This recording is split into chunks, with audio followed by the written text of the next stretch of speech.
आपका आज का टॉपिक है वैद्युत क्षेत्र। वैद्युत क्षेत्र। वैद्युत क्षेत्र क्या होता है? किसी आवेश के चारों ओर वह क्षेत्र जिसमें कोई अन्य आवेश अपने ऊपर किसी बल का अनुभव करता है वैद्युत क्षेत्र कहलाता है। जैसे ये कोई आवेश है, मान लीजिए प्लस क्यू। अब इसके चारों ओर इस प्रकार से, इसके चारों ओर यहाँ इससे कहीं पर भी ऐसे दूरी पर कोई अन्य आवेश आप लेकर के आते हैं कहीं पर भी, अगर उस पर कोई बल लग रहा है। अब वह बल दो प्रकार का हो सकता है, एक आकर्षण का, दूसरा प्रतिकर्षण का। यदि दोनों का आवेश समान होगा तो बल प्रतिकर्षण का लगेगा, यदि आवेश विपरीत होंगे तो बल प्रतिकर्षण का लगेगा। तो ये कोई अगर आवेश है तो इसके चारों ओर वह क्षेत्र, इस आवेश के चारों ओर वह क्षेत्र जिसमें कोई अन्य आवेश अपने ऊपर किसी बल का अनुभव करता है वैद्युत क्षेत्र कहलाता है।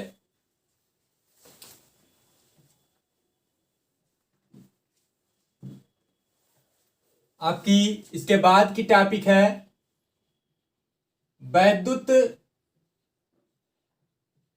बल रेखाएं। वैद्युत बल रेखाएं। तो वैद्युत बल रेखाएं क्या होती हैं? वैद्युत बल रेखाएं वे काल्पनिक रेखाएं हैं जो धनावेश से निकलकर वक्र बनाती हुई ऋणावेश की ओर अग्रसर होती हैं। क्या है? वैद्युत बल रेखाएं वे काल्पनिक रेखाएं हैं जो धनावेश से निकलकर वक्र बनाती हुई ऋणावेश की ओर अग्रसर होती हैं।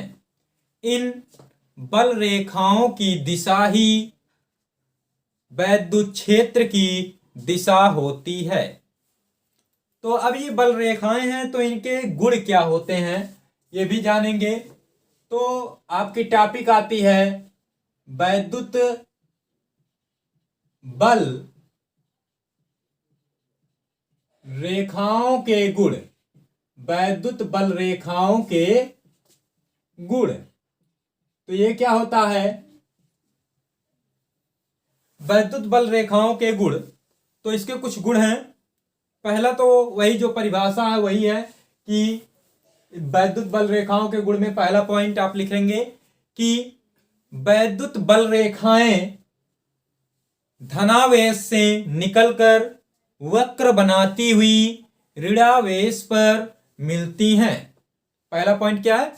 वैद्युत बल रेखाएं धनावेश से निकलकर वक्र बनाती हुई ऋणावेश पर मिलती हैं। दूसरा यह है कि दो बल रेखाएं कभी भी एक दूसरे को प्रतिच्छेद नहीं करती। क्यों नहीं करती? जैसे एक बल रेखा अगर ऐसे गई है, दूसरी ऐसे, ये काट दे रही है एक दूसरे को अगर, तो यदि दो बल रेखाएं, दूसरा पॉइंट है कि दो बल रेखाएं कभी भी एक दूसरे को परिच्छेद नहीं करती हैं। क्योंकि यदि परिच्छेद करती तो जैसे यहां पर परिच्छेद कर रही है तो यहाँ कटान बिंदु पर विद्युत क्षेत्र की दो दिशाएं होती, जैसे एक दिशा ये हो गई, एक दिशा ये, तो वैद्युत क्षेत्र की दो दिशाएं होती जो कि असंभव है। तो दूसरा पॉइंट क्या है कि वैद्युत बल रेखाएं कभी भी एक दूसरे को प्रतिच्छेद नहीं करती हैं। यदि प्रतिच्छेद करती तो कटान बिंदु पर वैद्युत क्षेत्र की दो दिशा होती जो कि असंभव है। तीसरा पॉइंट है जिस स्थान पर वैद्युत बल रेखाएं पास पास होती हैं वहां प्रबल वैद्युत क्षेत्र होता है। चौथा पॉइंट है, जिस स्थान पर वैद्युत बल रेखाएं दूर दूर होती हैं वहां दुर्बल या निर्बल वैद्युत क्षेत्र होता है। और लास्ट पांचवा पॉइंट आपका है, जिस स्थान पर वैद्युत बल रेखाएं एक दूसरे के समांतर और समदूरस्थ होती हैं वहां एक समान वैद्युत क्षेत्र होता है। अब आपका आता है वैद्युत क्षेत्र की तीव्रता। तो वैद्युत क्षेत्र की तीव्रता क्या है? किसी वैद्युत क्षेत्र में परीक्षण आवेश पर लगने वाले बल और परीक्षण आवेश की मात्रा के अनुपात को वैद्युत क्षेत्र की तीव्रता कहते हैं। यह एक सदिश राशि है जिसकी दिशा धनावेश से ऋणावेश की ओर होती है।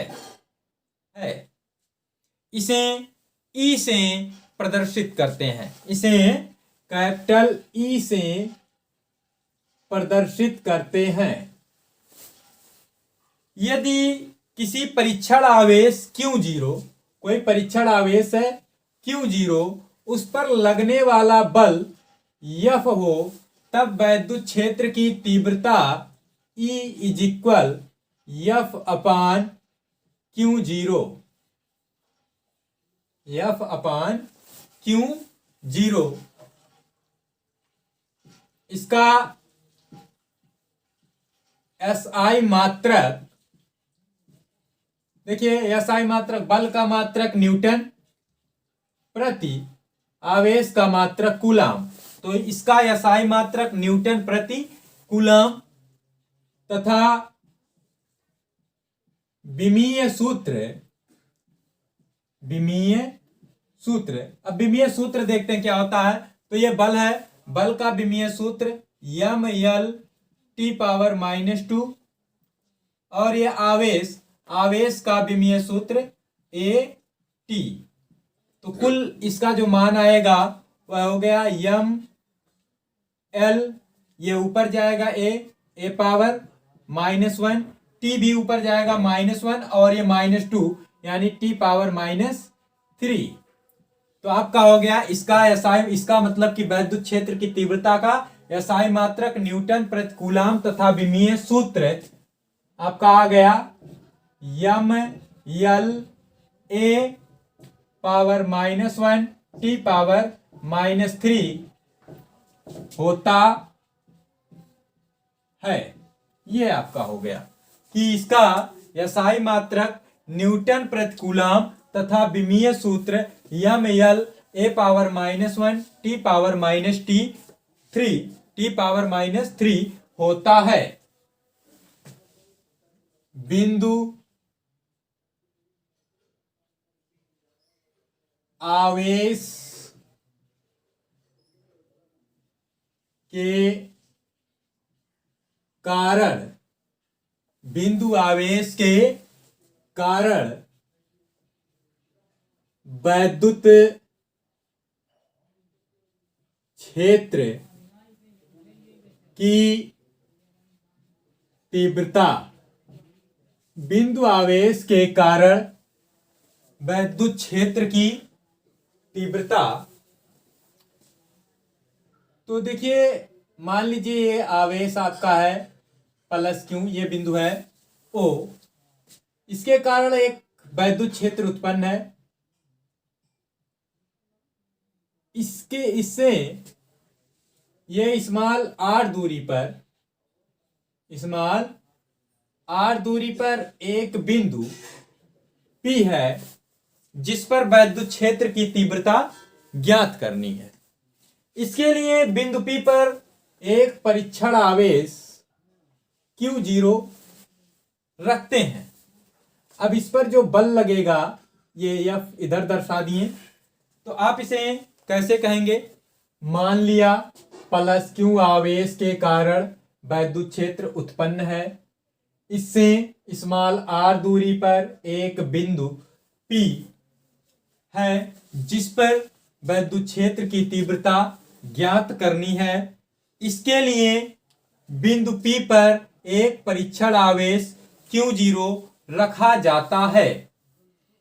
प्लस Q आवेश के कारण परीक्षण आवेश Q0 पर जो लगने वाला बल होगा वह आपका, तो इसे पहले भाषा को लिख दे रहे हैं कि क्या लिखेंगे।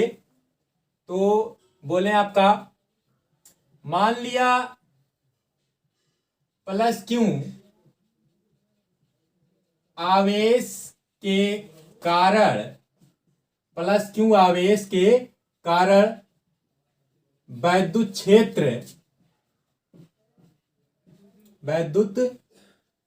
क्षेत्र उत्पन्न है।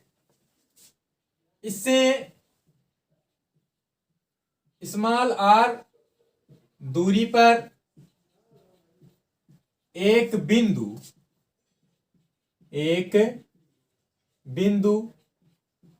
P है जिस पर वैद्युत क्षेत्र की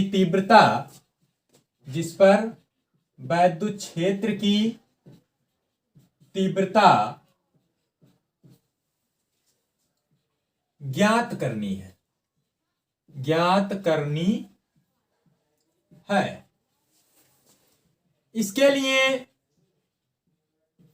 इसके लिए बिंदु P पर एक परीक्षण आवेश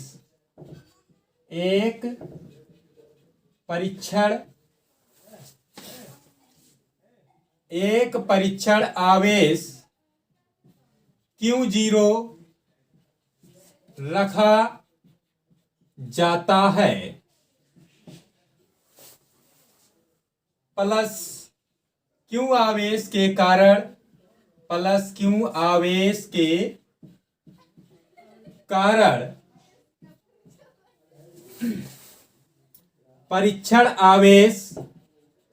परीक्षण आवेश Q0 पर लगने वाला